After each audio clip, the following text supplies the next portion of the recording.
दोस्तों नमस्कार। मैं हूं विनोद कुमार कोवे। लोग तो कहते हैं कि ईसाई धर्मांतरित जो है दोगला है, डबल बेनिफिट ले रहे हैं, इस तरह से वो बदनाम है।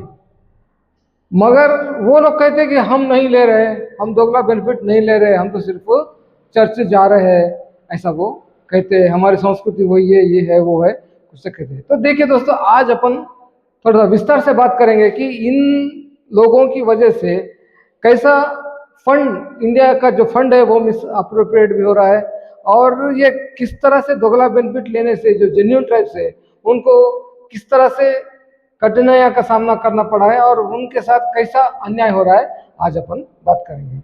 तो देखिए दोस्तों, पहला है डिपार्टमेंट ऑफ ट्राइबल वेलफेयर, और इधर मैंने लिखा है डिपार्टमेंट ऑफ माइनॉरिटी वेलफेयर। जब ये कन्वर्टेड क्रिश्चियंस जब आते हैं तो ये ऑटोमेटिकली माइनॉरिटी में आ जाते हैं, क्योंकि वो लोग वहां पर दिखते हैं कि हमारा पॉपुलेशन इतना ही है, गवर्नमेंट को भेज देते हैं, तो उस पॉपुलेशन के हिसाब से वो कैलकुलेशन करके ही इनको बहुत सारी फंडिंग्स आती है। जब ये फंडिंग आती है तो ये कन्वर्टेड क्रिश्चियन इसमें गिना जाता है, उसी के आधार पर उनको फंडिंग आती है। जैसे कि कुछ वेलफेयर स्कीम्स हो सकती है,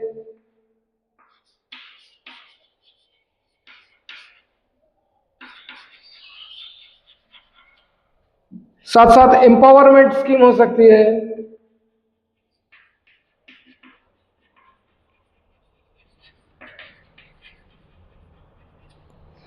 साथ साथ इनको जो रिलीजियस टूर्स हो सकते हैं,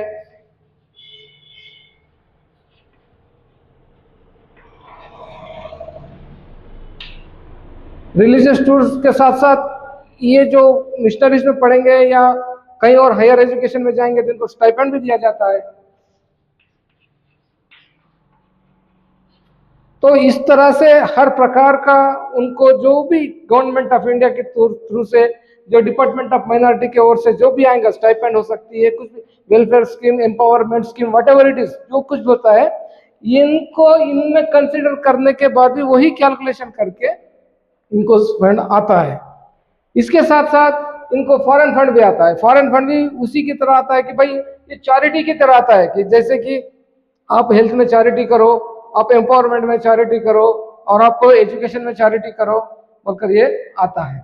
फिर ये आने के बाद इनको ये चैरिटी को या इस जो कुछ भी वेलफेयर स्कीम्स को करने के लिए कुछ तो मैकेनिज्म चाहिए।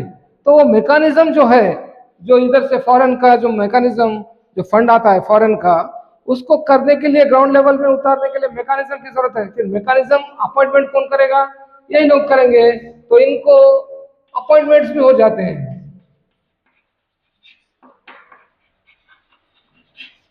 अपॉइंटमेंट्स हो जाते हैं, और प्रीचिंग वगैरह वगैरह रिलीजियस इसमें जाते हैं, कन्वेंशंस होता है, उसमें भी इनका सहभाग रहता है, उसमें भी वो लोग अपॉइंटमेंट्स हो जाते हैं। कोई एक स्तर रहता था, कोई दूसरा स्तर रहता है, यानी कि फिनेंशियली ये लोग यहाँ पर अच्छी तरह से काम कर लेते हैं। तो साथ में एनजीओज भी आता है, एनजीओज भी ये लोग जाते हैं वहाँ पर, कुछ एक एक एरिया को कुछ करने के लिए, वहाँ कुछ सर्वेक्षण करने के लिए हो, या कुछ हेल्थ बेसिक एनिमिटीज देना हो, या कुछ भी हो, यहाँ पर काम करते हैं। यहाँ पर भी इनका अपॉइंटमेंट्स हो जाता है। और साथ साथ ये लोग जो माइनॉरिटीज को जो इंडियन गवर्नमेंट की तरफ से, यानी कि कॉन्स्टिट्यूशन ऑफ इंडिया की तरफ से जो भी प्रोविजंस मिलते हैं, ये सारे यूज करते हैं। जैसे कि एक हो सकता है वर्शिप एक्ट भी है, उसको ये अच्छी तरह से यूज कर लेंगे। वर्शिप एक्ट के बाद इनका आता है मैरिज एक्ट, मैरिज एक्ट को भी ये कर लेंगे।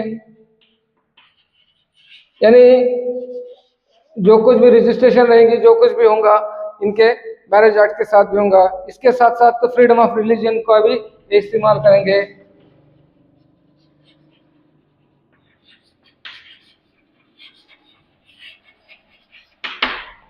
तो इस तरह से ये फ्रीडम ऑफ रिलीजन का भी ये इस्तेमाल करेंगे। साथ साथ और कुछ भी जो इम्पोर्टेंट एक्ट्स है वो भी यहाँ पर ये ले लेंगे।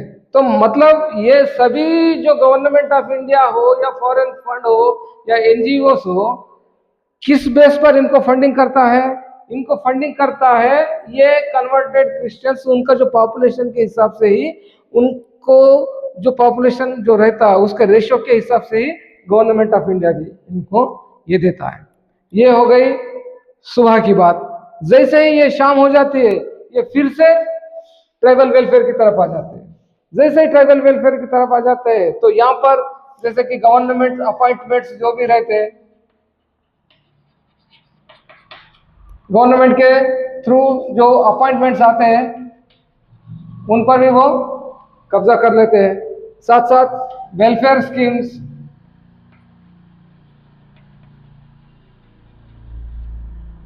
वेलफेयर स्कीम्स के बाद empowerment schemes,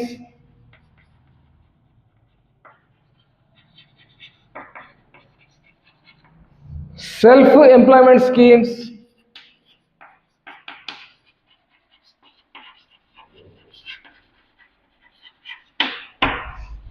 self employment scheme के बाद जो कुछ भी यहाँ पर जो मॉनिटरी बेनिफिट्स है वो सारी चीजों को ये लोग यहाँ पर कर लेते हैं। सुबह को माइनॉरिटी बनकर करते हैं, शाम होते ही और ट्राइबल बनकर यहाँ पर आ जाते हैं, ये करते हैं। जिस तरह से ये गवर्नमेंट ऑफ इंडिया से जो प्रोविजंस दिए गए उनके लिए संरक्षण के लिए जो कुछ भी दिए गए, जो जिनका वर्शिप एक्ट हो, जो मैंने जो प्रोपोगेशन जो कर सकता है, इनको प्रोपोगेशन भी यहाँ पर करता है, यानी कि वो उनको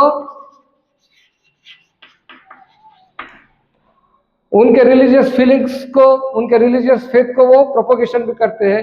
ये सभी एक कानून के दायरे में वो लोग यहाँ पर करते हैं। जैसे ही इधर आते हैं, whatever the benefits, whatever the provisions given from the government of India through the Department of Tribal Welfare, they can avail of it। जैसे ही यहाँ पर कर रहे हैं, सुबह शाम को आते ही फिर से ये इम्प्लॉयमेंट करते हैं।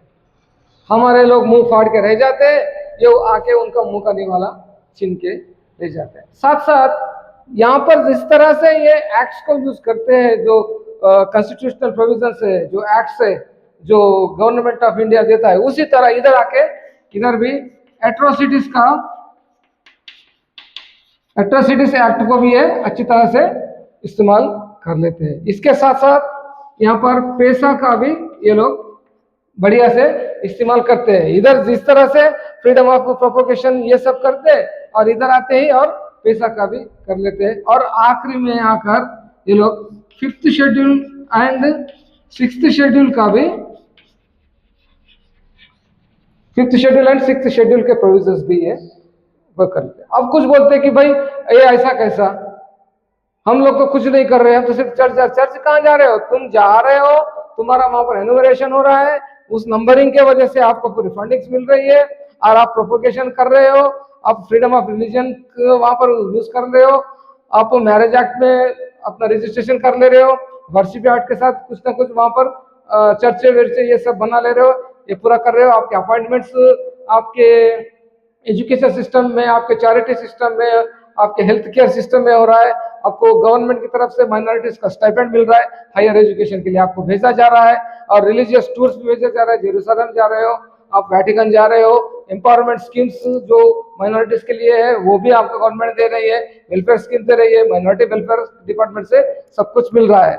ये मिलने के बावजूद और घूम फिरा के यहाँ पर आते हो, जो बेसिक मुद्दा है, आके गवर्नमेंट के अपॉइंटमेंट जो आरक्षण है वो ले लेते हो, हायर एजुकेशन में जो भी मिलता है वो आप ले लेते हो, अपॉइंटमेंट्स भी जो रिक्रूटमेंट्स होता है वो भी ले लेते हो, वेलफेयर स्कीम्स तो ले ही लोगे, एम्पावरमेंट स्कीम्स भी ले लोगे, सेल्फ एम्पावरमेंट स्कीम ले लोगे, जो मॉनिटरी बेनिफिट स्कीम है वो भी ले लोगे, या कुछ गवर्नमेंट अपनी ओर से कुछ लैंड डिस्ट्रीब्यूशन स्कीम लगाएगा एसटीज के लिए, वो भी ले लोगे।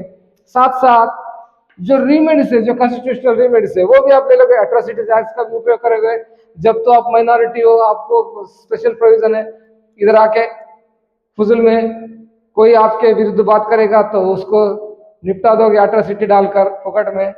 ये बहुत कंसर्न मैटर है। इसको कुछ लोग बोलते हैं कि ये ऐसा, मगर अबोलिशन, ऐसे लोगों की वजह से ये इस मोड पे पहुंच जाएगी, ये अबोलिशन होने की संभावनाएं बढ़ गई है इन लोगों की वजह से। इसीलिए मैं आदिवासी समाज को कहता हूँ, इनको पहले बाजू हटाओ, वरना तुमको जो रहेगा वो भी जाएगा। और पैसा में तुम्हारा जो ट्रेडिशनल फेथ है उसको संरक्षण करने के लिए गवर्नमेंट दिया है, ना बल्कि एक बाहरी एक फॉरेन फिलॉसफी को संरक्षण करने के लिए नहीं दिया है, इसका भी आपको सोचना पड़ेगा। तो पैसा एक्ट भी ये लोग इस्तेमाल करेंगे और उधर तो खाएंगे और इधर भी आके यहाँ पर भी ये करेंगे और फिफ्थ शेड्यूल सिक्स शेड्यूल का भी ये उपयोग करेंगे, यानी कि दोनों तरफ से मस्त आराम से इनका बज रहा है दोस्तों। अभी यही ओनली कन्वर्टेड क्रिश्चियन ही ऐसा दोगला धंधा करते हैं, बाकी नहीं करते। जैसे कि मानो कि अभी कन्वर्टेड मुस्लिम है, कन्वर्टेड मुस्लिम होते ही वो क्या क्या करेगा, नाम बदल देगा, पुरानी पहचान बदल देगी और वो जाएगा उनके साथ रहेगा, पलट के भी इधर नहीं देखेगा, आपकी तरफ पलट के भी नहीं देखेगा। क्योंकि ये जो मुसलमान जो है, ये जो मुसलमान है ये अपने ईमान का पक्का है, अपनी जात, अपना नाम, अपना पुरानी पहचान, अपना रिजर्वेशन लेके साथ नहीं जाता है। वो एक बार जाता है तो उधर का ही हो जाता है, उनके साथ ही रहता है। जो गवर्नमेंट उनके कम्युनिटी को देता है उसका लाभ उठाता है, रिजर्वेशन की ओर पलट कर नहीं देखता। मगर ये साले कन्वर्टेड क्रिश्चियन यही काम करते हैं। इनके वजह से वो जेन्युइन ट्राइब्स को बहुत नुकसान हो रही है, क्योंकि ये लोग इतनी दूर तक पहुंच गए कि वो स्कीम्स जो इनको आने के, वो ट्राइबल्स को, जेन्युइन ट्राइबल्स को आने के स्कीम्स को भी है ऊपर का ऊपर ही खा ले रहे हैं। और यहाँ पर अच्छी तरह से शिक्षा ले रहे हैं, वहां पर आके कॉम्पीट कर रहे हैं। हमारे लोग कॉम्पीट नहीं कर पा रहे, वैसा भी उनको जा रहा है। इधर से फॉरेन फंडिंग जबरदस्त हो रही है, जेब गर्म रह रहा है उनका, इधर आके यहाँ पर हमारे लोगों को रप्चर करके वो आगे बढ़ रहे हैं। इधर से अच्छी तरह से उनका इन्फ्लुएंस रहता है, इधर आके अपना काम करवा ले रहे हैं। इस तरह से हर तरीके से जेन्युइन ट्राइबल्स को बहुत नुकसान हो रहा है। और फुकट में एट्रोसिटी एक्ट यूज करके जो दूसरे लोग हैं, आवाज उठाने वाले हैं, जो बाहरी बाहरी बाहरी बोलते हैं, वो लोगों पर एट्रोसिटी उपयोग करेंगे। एट्रोसिटी जाने दो, पैसा एक्ट को जो ट्रेडिशनल वर्शिप के लिए दिया गया कि भाई तेरी संस्कृति तो बचा, ये लोग आके वहां पर क्रिश्चियनिटी प्रोपेगेशन कर रहे हैं पैसा एक्ट के पास। फिर आता है 56 शेड्यूल, फुकट में इनको सब कुछ ये मिल रहा है। तो देखिए दोस्तों, इनको डीलिस्टिंग होना जरूरी है, अदरवाइज हम बच नहीं पाएंगे। इनका तो जाएगा मगर साथ में अपना भी जाएगा। अभी आपको एक उदाहरण देता हूं कि किस तरह एससीज का हुआ, उस तरह अपना भी एसटीज में होने में भी ज्यादा देर नहीं लगती। नमस्कार।